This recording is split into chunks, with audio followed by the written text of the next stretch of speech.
had children fairly quickly. I had 9 children between 1951 and 1966. In 15 years, we had 9.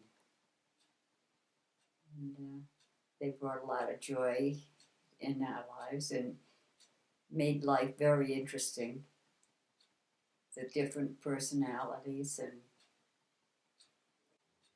I was interested in nursing and that, but I also liked teaching and that, but didn't get the opportunity. Well, when I was in my senior year in high school, and Grandpa was already, he had gone to another school, a private school, LaSalle Academy, and he graduated in 43, and I was a senior in 45, so he was already out of high school, in between high school and college. And we both were going to hockey games, high school hockey games. And we happened to sit near each other and on the same bus a couple of times. And I was with my girlfriends, and he was with about 3 other guys. And it happened that he and I were the only 2 that started to talk and pick up conversation. And so anyhow, one thing led to another, and he called me. But he told his friends, before he went out with me, he says, "I'm going to marry her." They thought he was nuts. But he said it was just something he knew that was clicking. And Grandpa was a very funny guy, too. He had a good sense of humor. So that always worked out fine for us.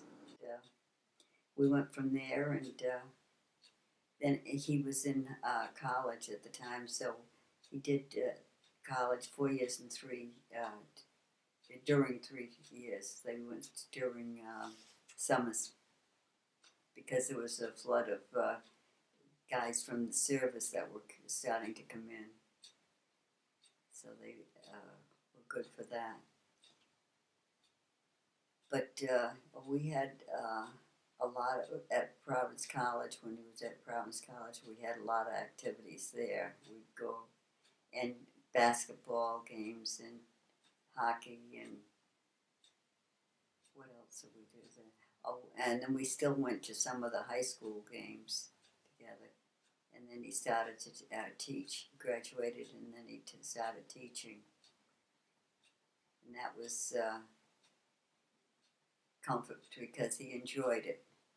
So we were happy about that. And then got married in 1950. And then Eileen, our first child, came along in 1951. And then they started coming one after another from there on. My friends would say, "Well, how come you're going so long with him? Why aren't you getting married?" I said, "We'll wait until he's happy in a job." And then, to my way of thinking, if a man is happy in his work, you're halfway there. And so he was, and that was when we got married. We got married after 5 years. Well, his father had died in the meantime, and so it was a little rough. There was only he was an only child, and that was difficult for him. But yeah, I was used to a big family from my mother's family, and I just more or less expected it. I think it was just one of those things I just took for granted. I'd have 4 or 5 children anyhow. I'd have no thought, maybe not 9, but I mean, we used to kid around and say we wanted 10. And that way we figured we were safe because we probably wouldn't have 10 and everyone is wanted. But things were different in those days anyhow. But you took each one that came along, and all we used to say is, as long as it's got 10 fingers and 10 toes, well, and everything is healthy, then that's all that counts. I didn't care if it was a boy or a girl.